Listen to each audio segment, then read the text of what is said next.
finance. Dneska budu mluvit o tom, proč bys měl číst knihy a jaké jsou výhody a nevýhody čtení. Takže probereme výhody. Za prvé, je to pro mě jednodušší a konkrétnější zdroj získávání informací. Je to pro mě lepší, než jít na počítač a vlézt tu určitou informaci. To, když mám knihu, tak ji prostě otevřu a podívám se na tu informaci, kterou chci. Samozřejmě na internetu můžu najít úplně všechno, co budu chtít. Ale v knize je to konkrétně daný. Je to jednoduchý. A to je to, co na tom právě tak moc zbožňuju. Za druhý. Přijde mi to lepší, než sedět a koukat obrazovky na monitoru. A získat a prostě se z toho učit. To radši půjdu někam do lesa, otevřu si knihu a vezmu si dobrý drink. Nepřijde mnohem lepší, než prostě sedět u kompu. Jako nějakým lidem to vyhovuje, prostě sedět na zadku a učit se z počítače. Ale mně přijde prostě lepší do přírody, tam si sednout a otevřít si nějakou dobrou knihu. Za třetí. Méně rozstyluje a snižuje nudu. Když jedu někam autobuse dlouho, tak si radši otevřu knihu, než abych 5 hodin scrolloval na Instagram. Na druhou stranu ten čas využiju nějak produktivně, než abych prostě bezmozkově koukal do telefonu. Navíc za ten čas něco naučím. To se týká rozstylování. Tak když jsem se třeba učil na počítači, tak jsem se dokázal více lehče prostýlit. Že přicházely třeba oznámení od Discordu. Nebo jsem se učil z YouTube a tam jsem viděl nějaký náhodný video, na který jsem klikl. Což když půjdu do přírody s knihou, se z té knihy něco učit a půjdu bez elektroniky, tak si myslím, že se soustředím do ty knihy mnohem víc. To je čtvrtý. Je to lepší na soustředění a více se do toho koncentruju. Jak jsem už povídal, tak i na počítači může být celkem dost rozstylující. A já si myslím, že kdybych četl normální knihu, tak mě to bude méně rozstylovat, než abych prostě byl na počítači.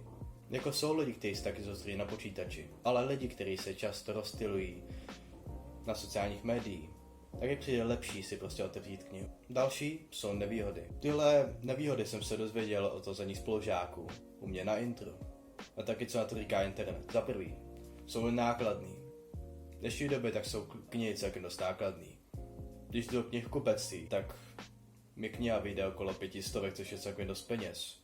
Na internetu tak se můžu třeba najít nějaký knihy zdarma.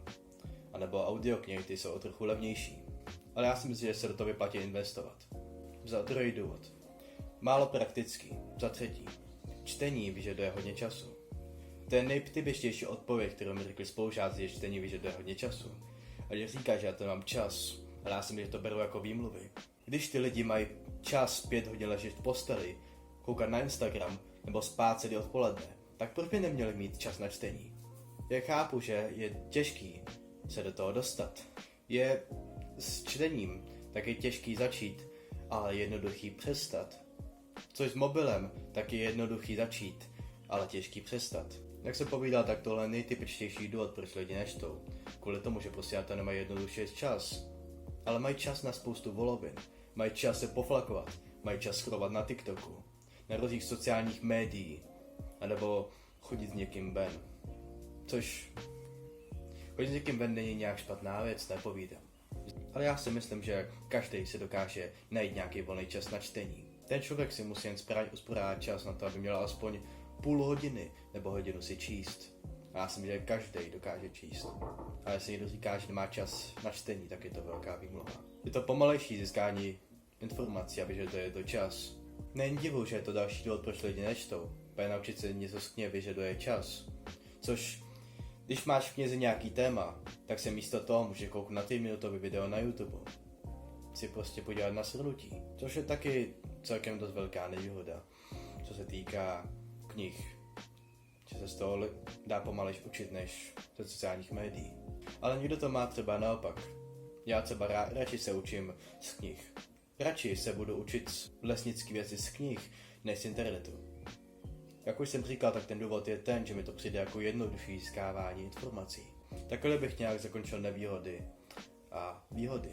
Aby se přesunul k otázkám, tak jsem si všiml, že spoustu lidí v mém věku tak moc nečte knihy. Já si myslím, že hlavní důvod k tomu je ten, že v tom vidí smysl číst nějak knihy.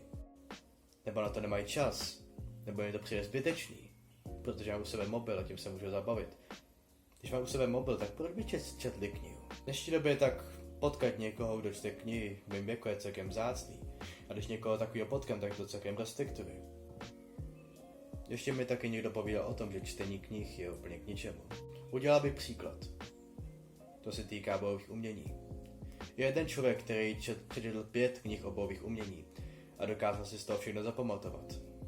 Další člověk tak se nezajímá nějak bojovým uměním, ale je to Street Fighter. A já si myslím, že by vyhrál člověk, který má více zkušeností, než člověk, který se tím zabýval, ale nedělal žádnou akci. Tož já si myslím, že akce tak je mnohem mocnější než celkově učení. Ale je dobrý kombinovat i tyhle dvě věci zároveň. Abych to nějak zakončil, tak je to na tobě to čteš. Jestli čteš finance, nebo fantasy, nebo příběhy, je to jedno. Ale já si myslím, že by každý měl aspoň trochu číst, protože je to dobrý promysl. A je to mnohem lepší, než koukat na sociální média. Jak už jsem povídal, tak když mám volný čas, nebo kdybych někam jel autobusem dlouhou dobu, tak si radši otevřu knihu a ten volný čas využiju nějak produktivně, než aby ho ztratil tím, že bych koukal několik hodin na mobil. Je celkem škoda, že v dnešní době tak moc lidí nečte knihy, obzvlášť v mém věku. A já si myslím, že prostě koukání na sociální média je samozřejmě horší, než koukat do knihy. Ale knihy mají určitě větší benefity, než koukat na Instagram, protože co se pořádně naučí z Reelu, když na ně koukáš. Z knihy se můžeš naučit tolik věcí a navíc koukat do knihy také přijde více smysluplnější. Tohle bylo první video. Časem tak se zlepší v tom, jak mluvím, jak vytvářím content a líp vysvětlovat. Mějte se.